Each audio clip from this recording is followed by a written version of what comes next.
Hi everybody, Rabbanit Bracha here, wishing you a Shabbat Shalom on this Shabbat, the first Shabbat of the 3 weeks when we will be reading Parashat Pinchas. I'd like to share a thought with you about Shalom, as we say Shabbat Shalom every week. Last week we read about a heinous act that was done flagrantly in public by the prince of the tribe of Shimon with a Midianite woman and desecrating the name of God and just doing something that was really awful. And God became very angry, and there was a plague that broke out. And Pinchas ben Elazar, ben Aharon HaKohen, the grandson of Aharon, one of the Kohanim, his name was Pinchas, he stopped God's wrath by doing a violent act and actually killing and impaling both of the participants. And we could imagine that a person like that, even though he was able to stop God's wrath, would still be a person perhaps to be feared for his violence and for what he did. And God rectifies this in our parasha by saying exactly this. Pinchas ben Elazar ben Aharon HaKohen, this person Pinchas, Heshiv et chamati me'al b'nei Israel. He has turned back my wrath from the children of Israel.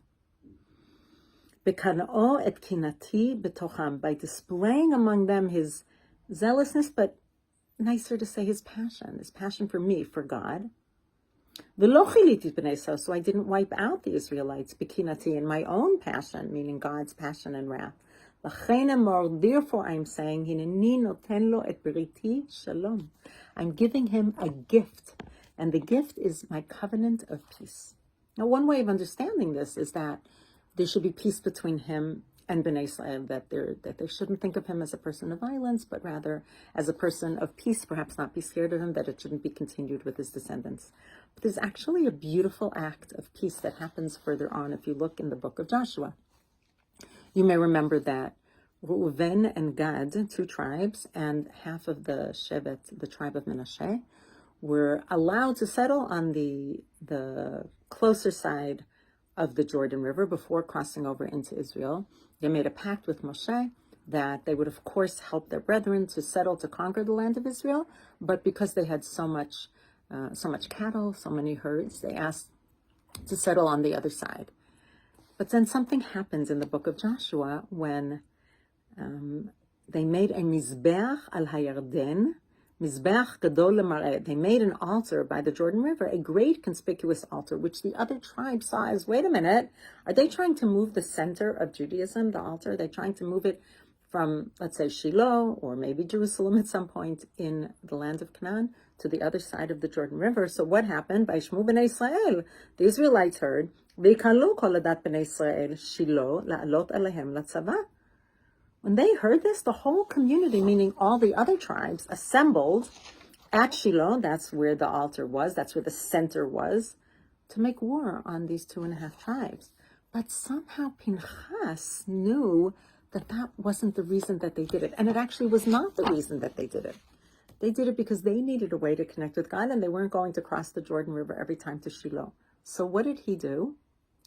He understood that it wasn't to rebel, so he went to them and asked them, and Vayashov Pinchas Vanasim, when he came back, he came with princes, he came back and he gave a message El Bnei Israel. And he explained to them that is not what they meant. And what happened? Vayitav hadavar be'enei Bnei Israel. The Israelites were pleased, it sounded good to them. V'lo amru la'alot alehem latzavah. And they spoke no more of going to war against them, because